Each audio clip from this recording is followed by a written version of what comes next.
ಇದು ನಿಮ್ಮ ಧ್ವನಿ. ಆಫೀಸಿಂದ ನಮಗೊಂದು ಕಂಪ್ಲೇಂಟ್ ಬಂದಿರ್ತದೆ. ಈ ರೀತಿ ಭಾರತದ ಪೌರತ್ವ ಹೊಂದೇ ಇರುವಂತಹ ಕೆಲವು ವ್ಯಕ್ತಿಗಳು ಬಾಗೇಪಲ್ಲಿ ತಾಲೂಕಿನಲ್ಲಿ ಇದ್ದಾರೆ ಅಂತ ಅಂದ್ಬಿಟ್ಟು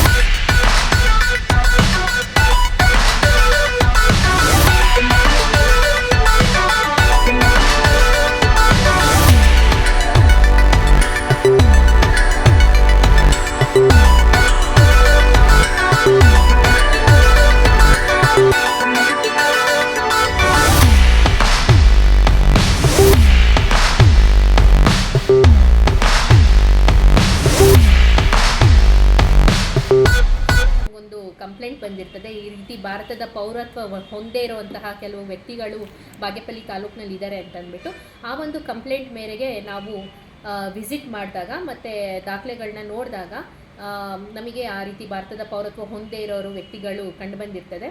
ಹೇಗೆ ಅಂತಂದರೆ ಅವರು ಪಾಕಿಸ್ತಾನಿ ಪಾಸ್ಪೋರ್ಟ್ಸ್ನ ಹೊಂದಿರ್ತಾರೆ, ಜೊತೆಗೆ ಅವರು ಹುಟ್ಟು ಸ್ಥಳ ಬಂದು ಭಾರತ ದೇಶ ಆಗಿರೋದಿಲ್ಲ. ಸೊ ಅದು ಯಾವ ರೀತಿ ಅಂತಂದರೆ ಅವರು ಇನಿಷಿಯಲ್ ಆಗಿ ಒಬ್ಬ ವ್ಯಕ್ತಿ ಹೆಸರು ಮೊಹಮ್ಮದ್ ಆಯುಬ್ ಖಾನ್ ಅಂತ ಅಂದ್ಬಿಟ್ಟು ಅವರು ದಾಸೆಗಾರ್ಪಲ್ಲಿಯ ನಿವಾಸಿಯಾಗಿರ್ತಾರೆ. ಅವರು 1993ರಲ್ಲಿ ದುಬೈನಲ್ಲಿ ಕೆಲಸ ಮಾಡ್ತಿರ್ಬೇಕಾದ್ರೆ ಅವ್ರಿಗೆ ಒಬ್ಬ ಲೇಡಿ ಫರ್ನಾಜ್ ಅನ್ನೋರು ಪರಿಚಯ ಆಗಿಬಿಟ್ಟು ಅವರು ಮದುವೆ 2003ನಲ್ಲಿ ಆಗ್ತಾರೆ. 2004ನಲ್ಲೇ ಅವರ ಮೊದಲನೇ ಮಗ ಮೊಹಮ್ಮದ್ ಫರ್ದೀನ್ ಹುಟ್ಟುತ್ತಾರೆ. ಅಲ್ಲಿ ಇದು ಪಾಕಿಸ್ತಾನಲ್ಲೇ ಹುಟ್ಟುತ್ತಾರೆ. ಅದಾದ ನಂತರ ಇನ್ನು ಇಬ್ಬರು ಮಕ್ಕಳು ದುಬೈನಲ್ಲಿ ಹುಟ್ಟುತ್ತಾರೆ. ಸೊ ಅದಾದ ಬಳಿಕ ಅವರು ಭಾರತ ದೇಶಕ್ಕೆ ಬರ್ತಾರೆ. ಭಾರತ ದೇಶಕ್ಕೆ ಬಂದಾಗ ಅವರು ಒಂದು ಇಂಡಿಯನ್ ಸಿಟಿಜನ್ಶಿಪ್ನ ಪಡೆದೇನೆ ಬೇರೆ ಡಾಕ್ಯುಮೆಂಟ್ಸ್ನ ತೊಗೊಂಡ್ಬಿಡ್ತಾರೆ. ಒಂದು ಕ್ಯಾಸ್ಟ್ ಇನ್ಕಮ್ ಸರ್ಟಿಫಿಕೇಟ್ನ ಬೆಂಗಳೂರಿನಲ್ಲಿ ತೊಗೊಳ್ತಾರೆ, ಅದೇ ರೀತಿ ಆಧಾರ್ ಕಾರ್ಡ್ನೂ ಕೂಡ ಬೆಂಗಳೂರಿನಲ್ಲೇ ತೊಗೊಳ್ತಾರೆ. ಅದಾದಮೇಲೆ ಅವರು ಆಧಾರ್ ಅಡ್ರೆಸ್ನ ಬಾಗೇಪಲ್ಲಿಗೆ ಚೇಂಜ್ ಮಾಡಿಕೊಂಡು ರೇಷನ್ ಕಾರ್ಡಲ್ಲಿ ನಮೂದು, ಜೊತೆಗೆ ವೋಟರ್ ಲಿಸ್ಟ್ನಲ್ಲಿ ನಮೂದು ಮಾಡ್ಕೊಳ್ತಾರೆ. ಸೊ ಈ ರೀತಿ ಕಂಪ್ಲೇಂಟ್ ಬಂದಾಗ ಇಮಿಡಿಯೇಟಾಗಿ ನಾವು ಆ ದಾಖಲೆಗಳನ್ನೆಲ್ಲ ಪರಿಶೀಲಿಸಿ ಅವ್ರನ್ನೂ ಎಲ್ಲ ನಾವು ಒಂದು ರೀತಿ ಮಾತಾಡಿಸಿದ ಮೇಲೆ ಆ ಒಂದು ವಿಷಯ ನಮಗೆ ಹೊರಗಡೆ ಬಂದಾಗ ನಾವೇನು ಮಾಡ್ತೀವಿ ಅಂತಾರೆ, ಇಮಿಡಿಯೇಟಾಗಿ ರೇಷನ್ ಕಾರ್ಡ್ನಲ್ಲಿ ಹೆಸರು ಡಿಲೀಟ್ ಮಾಡ್ತೀವಿ, ಜೊತೆಗೆ ವೋಟರ್ ಲಿಸ್ಟಿಂದನೂ ಕೂಡ ಯಾರು ಭಾರತದ ಪೌರತ್ವ ಹೊಂದಿಲ್ವೋ ಒಂದು ತಾಯಿ ಮತ್ತು ಒಬ್ಬ ಮಗ ಅವ್ರದ್ದು ಕೂಡ ನಾವು ಇಮಿಡಿಯೇಟಾಗಿ ಡಿಲೀಟ್ ಮಾಡ್ತೀವಿ. ಜೊತೆಗೆ ಅವರ ವಿರುದ್ಧ ಕೂಡ ನಾವು ಒಂದು ಕಂಪ್ಲೇಂಟನ್ನು ಪೊಲೀಸ್ ಸ್ಟೇಷನಲ್ಲಿ ದಾಖಲು ಮಾಡಿದ್ದೀವಿ. ಮೊಹಮ್ಮದ್ ಆಯುಬ್ ಖಾನ್ ಅವರು ಇಂಡಿಯನ್ ಸಿಟಿಸನ್ನೇ. ಹೌದು, ಅವರು ಮದುವೆ ಆಗಿದ್ದು ದುಬೈಯಲ್ಲಿ ಮದುವೆ ಆಗ್ತಾರೆ. ಬಟ್ ಆಕೆ ಬಂದು ಪಾಕಿಸ್ತಾನಿ ನ್ಯಾಷನಲ್ ಆಗಿರ್ತಾರೆ. ಅವರ ಮೊದಲನೇ ಮಗನೂ ಕೂಡ ದುಬೈಯಲ್ಲಿ ಇದ್ದಾಗಲೇ ಅವರು ಪಾಕಿಸ್ತಾನ್ಗೆ ಹೋಗಿ ಅಲ್ಲಿ ಅವರು ಮಗು ಹುಟ್ಟೋದು. ಸೊ ಅದು ಕೂಡ ಪಾಕಿಸ್ತಾನಿ ನ್ಯಾಷನಲ್ ಆಗಿರುತ್ತೆ. ಈಗ ತಾಯಿ ಮತ್ತು ಮೊದಲನೇ ಮಗ ಮೇಲೆ FIR ಆಗಿದೆ.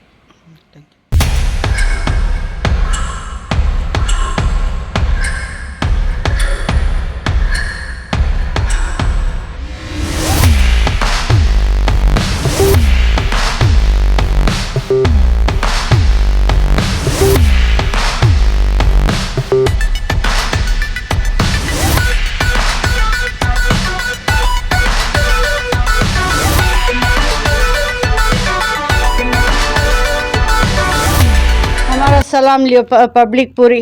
हम लोग बहुत तकलीफ़ में ही, आज हम लोग को बहुत परेशानी है।